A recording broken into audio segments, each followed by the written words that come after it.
one thing just from a business operator standpoint, I want you to work on is I want you to embrace that you alone in business, you are enough. You are enough on an acquisition side.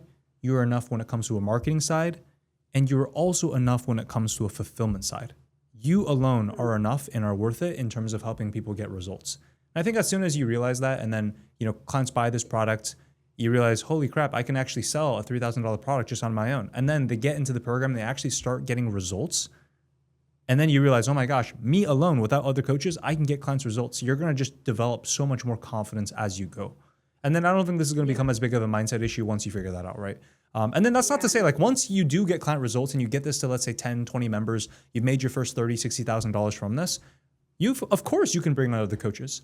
But I always want other coaches to be a supplement in your mind, right? You are the carb, you are the protein, you are the fat, you are the core diets, that's core meal plan. And then everyone else is just like a protein shake. Everyone else is just like a protein bar, right? Like they're supplementary to you. You are the core deliverable of all the products that you offer, right?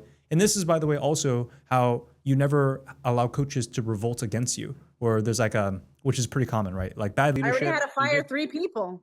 Exactly. You people create drama. You make a decision and then they don't like your decision and they start speaking behind your back about it. Like that happens when you lose control over your business, right? But when you maintain centralized control of your business, people respect you. And when you hire coaches and say, listen, you're coaching in my program. This is not our program. This is my program where I'm going to allow you to become a coach should you want to. And it's an opportunity so that you can continue to interact and be involved. That's fine. But like, you don't want to create this communist, everyone just has 5% of my business and I just split my business 20 ways. You don't want that.